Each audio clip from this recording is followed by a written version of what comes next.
ओम शांति। 23 दिसंबर 2024। प्रातः मुरली बाप दादा मधुबन। बाबा बोले, मीठे बच्चे, तुम बाप के पास आते हो रिफ्रेश होने।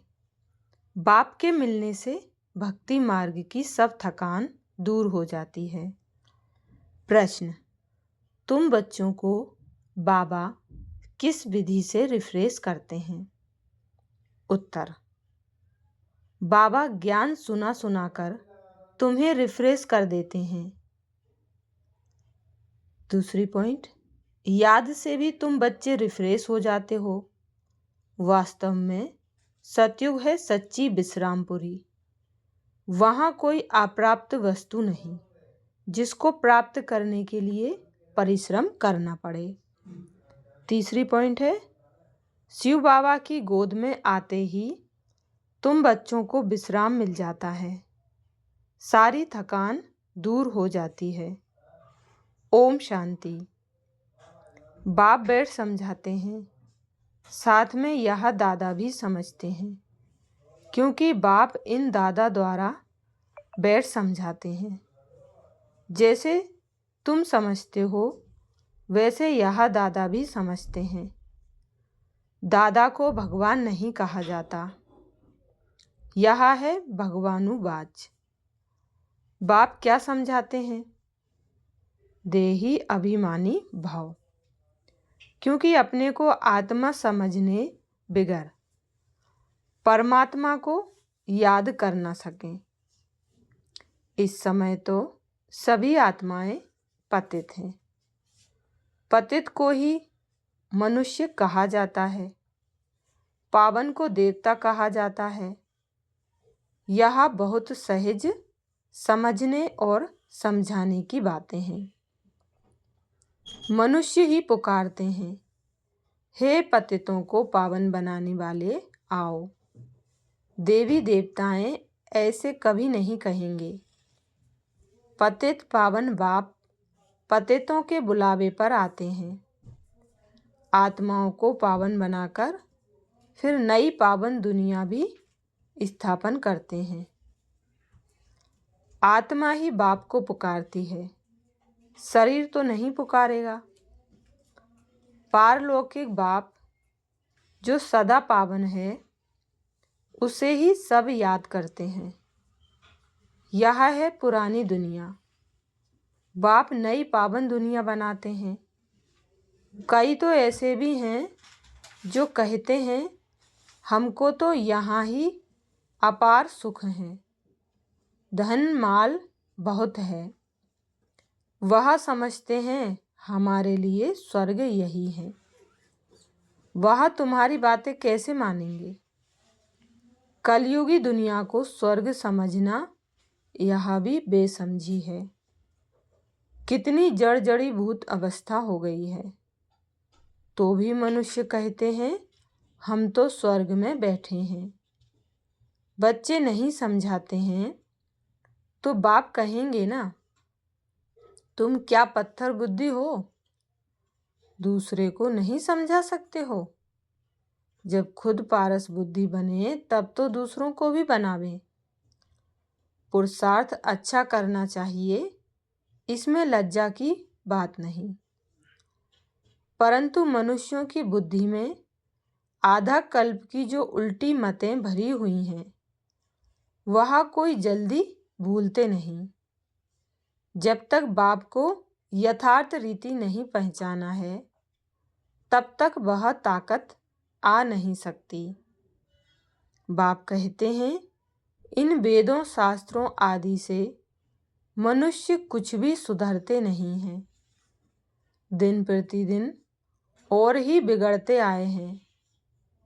सतो प्रधान से तमो प्रधान ही बने हैं। यह किसकी भी बुद्धि में नहीं है कि हम ही सतो प्रधान देवी देवता थे। कैसे नीचे गिरे हैं किसको जरा भी पता नहीं है।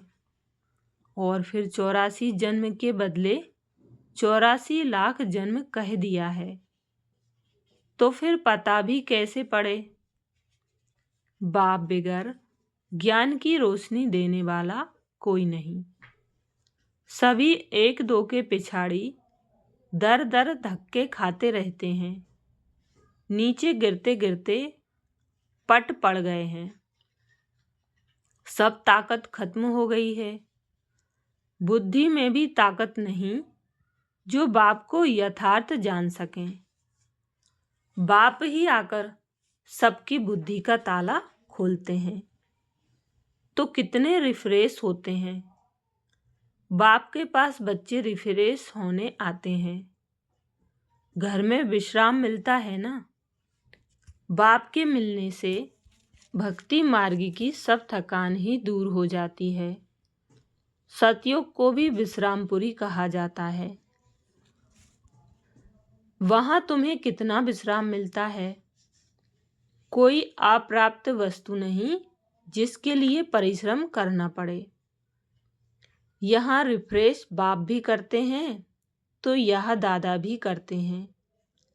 शिव बाबा की गोद में आते कितना विश्राम मिलता है। विश्राम माना ही शांत।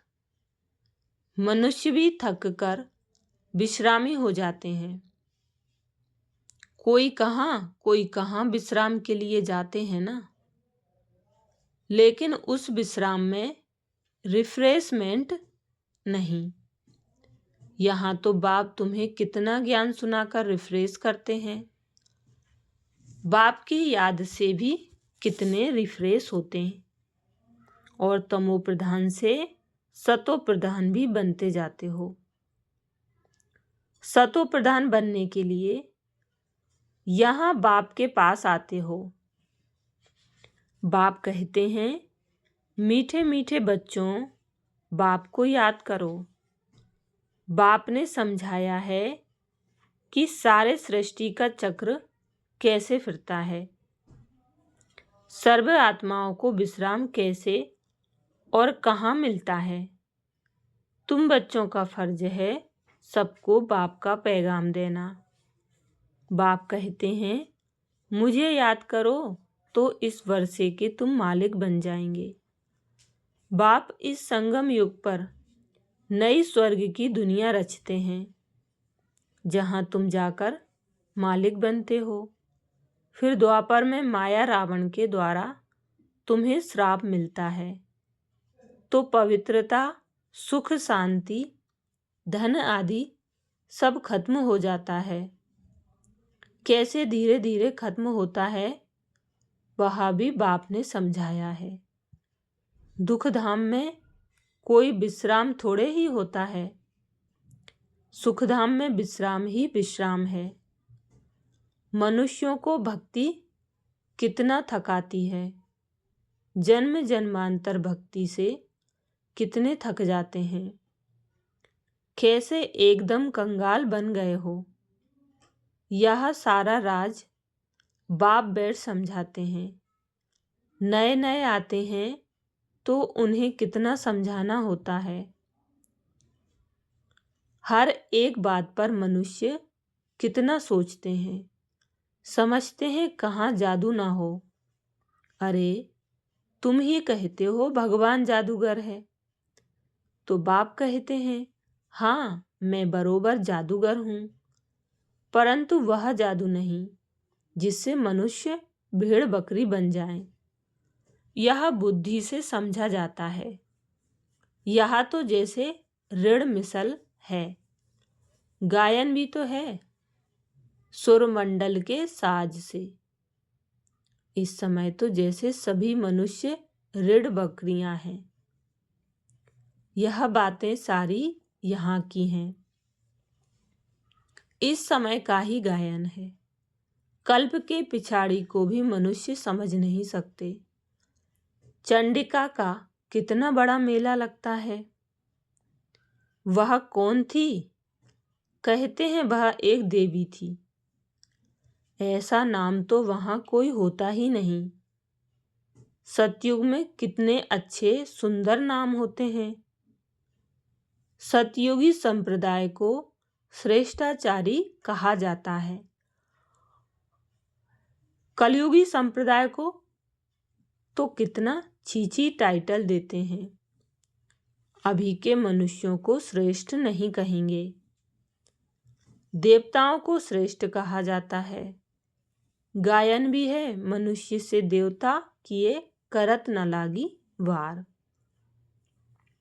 मनुष्य से देवता, देवता से मनुष्य कैसे बनते हैं, यह राज बाप ने तुम्हें समझाया है। उनको डीटी वर्ल्ड, इनको ह्यूमन वर्ल्ड कहा जाता है। दिन को सोझरा, रात को अंधियारा कहा जाता है। ज्ञान है सोझरा, भक्ति है अंधियारा। अज्ञान नींद कहा जाता है ना। तुम भी समझते हो कि आगे हम कुछ भी नहीं जानते थे, तो नेति नेति कहते थे, अर्थात हम नहीं जानते। अभी तुम समझते हो, हम भी तो पहले नास्तिक थे, बेहद के बाप को ही नहीं जानते थे। वह है असली अविनाशी बाबा। उसे सर्व आत्माओं का बाप कहा जाता है। तुम बच्चे जानते हो, अभी हम उस बेहद के बाप के बने हैं। बाप बच्चों को गुप्त ज्ञान देते हैं। यह ज्ञान मनुष्यों के पास कहाँ मिल ना सके। आत्मा भी गुप्त है, गुप्त ज्ञान आत्मा धारण करती है। आत्मा ही मुख द्वारा ज्ञान सुनाती है। आत्मा ही गुप्त बाप को गुप्त याद करती है। बाप कहते हैं, बच्चों, देह अभिमानी नहीं बनो। देह अभिमान से आत्मा की ताकत कम हो जाती है। देह अभिमान से आत्मा की ताकत खत्म होती है। आत्म अभिमानी बनने से आत्मा में ताकत जमा होती है।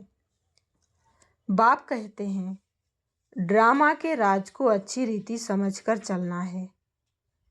इस अविनाशी ड्रामा के राज को जो ठीक रीति जानते हैं, वह सदा हर्षित रहते हैं। इस समय मनुष्य ऊपर जाने की कितनी कोशिश करते हैं। समझते हैं ऊपर में दुनिया है। शास्त्रों में सुन रखा है ऊपर में दुनिया है, तो वहाँ जाकर देखें। वहाँ दुनिया बसाने की कोशिश करते हैं। दुनिया तो बहुत बसाई है ना। भारत में सिर्फ एक ही आदि सनातन देवी देवता धर्म था, और कोई खंड आदि नहीं था। फिर कितना बसाया है। तुम विचार करो, भारत के कितने थोड़े टुकड़े में देवताएं होते हैं। जमुना के किनारे पर ही परिस्थान था, जहां यह लक्ष्मी नारायण राज्य करते थे। कितनी सुंदर शोभायमान सतो प्रधान दुनिया थी। नेचुरल ब्यूटी थी। आत्मा में ही सारा चमत्कार रहता है। बच्चों को दिखाया था श्री कृष्ण का जन्म कैसे होता है। सारे कमरे में जैसे रोशनी हो जाती है। तो बाप बैठकर बच्चों को समझाते हैं, अभी तुम परिस्थान में जाने के लिए पुरुषार्थ कर रहे हो। बाकी ऐसे नहीं, तालाब में डुबकी लगाने से परियां बन जाएंगे। यह सभी झूठे नाम रख दिए हैं। लाखों वर्ष कह देने से बिल्कुल ही सब कुछ भूल गए हैं। अभी तुम अभूल बन रहे हो। नंबरवार पुरुषार्थ अनुसार विचार किया जाता है। इतनी छोटी सी आत्मा कितना बड़ा पार्ट शरीर से बजाती है। फिर शरीर से आत्मा निकल जाती है, तो शरीर का देखो क्या हाल हो जाता है। आत्मा ही पार्ट बजाती है। कितनी बड़ी विचार की बात है।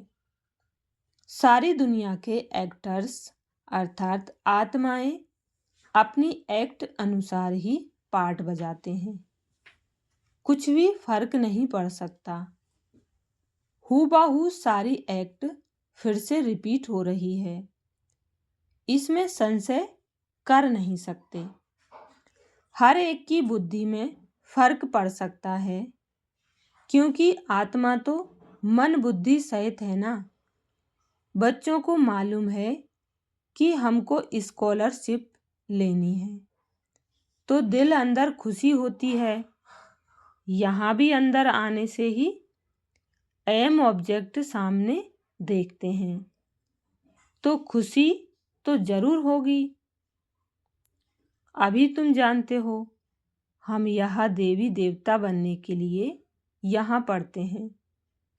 ऐसा कोई स्कूल नहीं जहाँ दूसरे जन्म की एम ऑब्जेक्ट को देख सकें। तुम देखते हो कि हम लक्ष्मी नारायण जैसे बन रहे हैं। अभी हम संगम युग पर हैं, जो भविष्य में इन जैसा लक्ष्मी नारायण बनने की पढ़ाई पढ़ रहे हैं। कितनी गुप्त पढ़ाई है। एम ऑब्जेक्ट को देख कितनी खुशी होनी चाहिए। खुशी का पारावार नहीं। स्कूल व पाठशाला हो तो ऐसी है, कितनी गुप्त परंतु जबरदस्त पाठशाला है।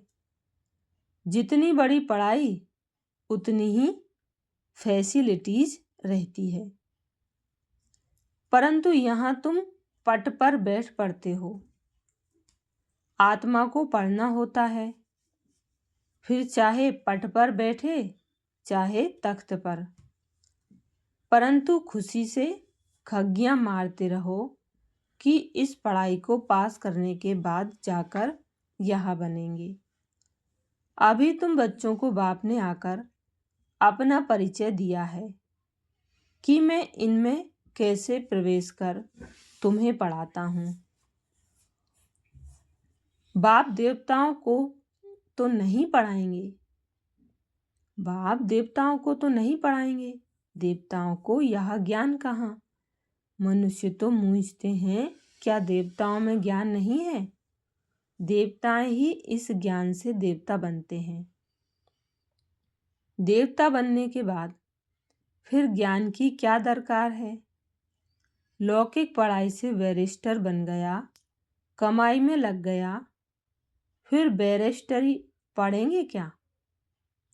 अच्छा, मीठे मीठे सिकील बच्चों प्रति माता पिता बाप दादा का याद प्यार और गुड मॉर्निंग।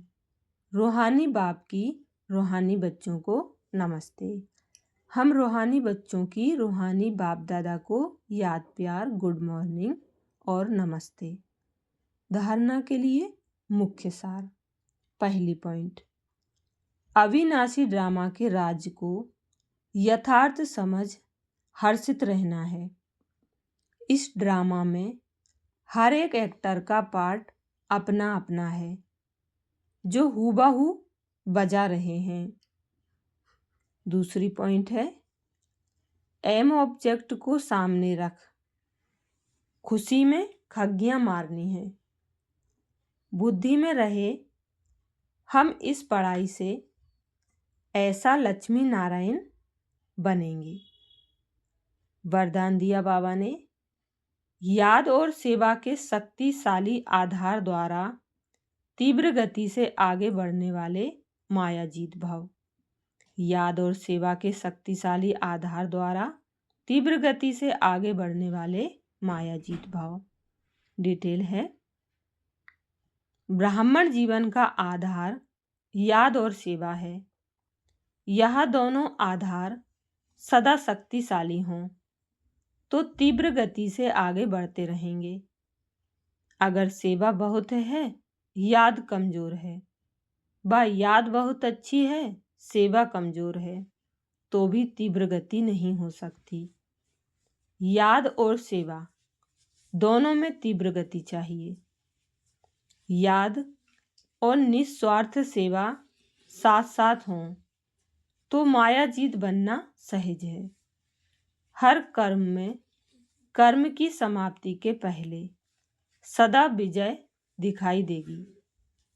स्लोगन है, इस संसार को अलौकिक खेल और परिस्थितियों को अलौकिक खिलौने के समान समझकर चलो। अच्छा, ओम शांति।